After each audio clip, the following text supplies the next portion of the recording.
Welcome to steno series.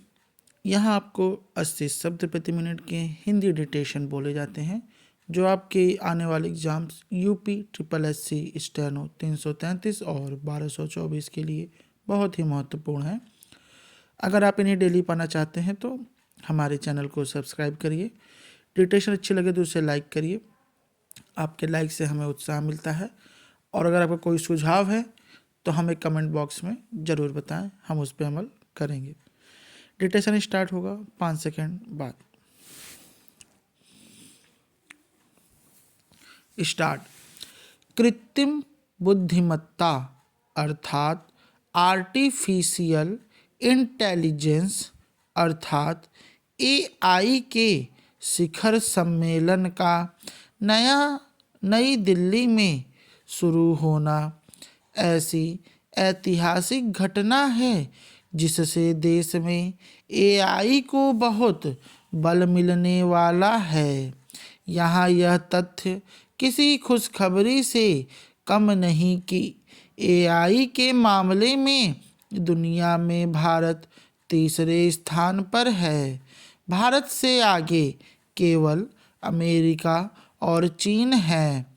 Stanford विश्वविद्यालय के global AI vibrancy tool के अनुसार भारत कृत्रिम बुद्धिमत्ता के क्षेत्र में दुनिया का तीसरा सबसे प्रतिस्पर्धी देश बनकर उभरा है। भारत के तेजी से बढ़ते तकनीकी तंत्र उसके लिए उचित परिवेश और सशक्त प्रतिभाओं का इसमें बड़ा योगदान है। यह एक सर्वज्ञात तथ्य है कि भारत अच्छे कंप्यूटर इंजीनियरों का देश है। एआई के मोर्चे पर हमारे इंजीनियर बहुत अच्छा काम कर रहे हैं। हालांकि यहाँ हमें बहुत कुछ करने की ज़रूरत है। ध्यान रहे, एआई के मोर्चे पर अमेरिका का वाइब्रेंसी स्कोर 78.6 है, जबकि चीन का 36.95 और भारत का 21.59 है। हम एआई के मोर्चे पर दक्षिण Korea, Britain, Singapore, Japan, Canada, Germany और फ्रांस सहित कई उन्नत अर्थव्यवस्थाओं से आगे चल रहे हैं।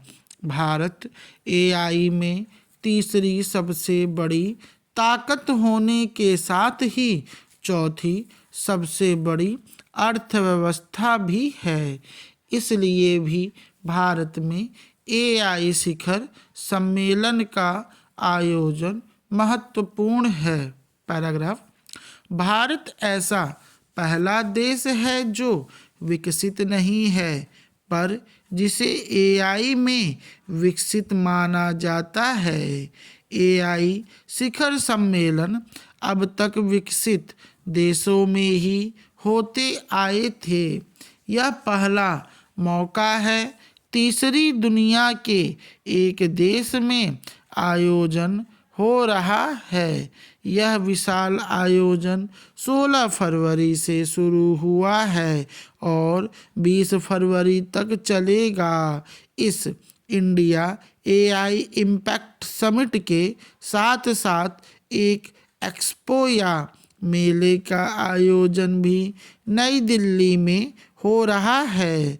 इस मेले में 13 देशों के पवेलियन हैं और कुल पवेलियन की संख्या 300 बताई जा रही है। इससे भी एआई क्षेत्र में भारत की बढ़ती अहमियत स्पष्ट हो जाती है।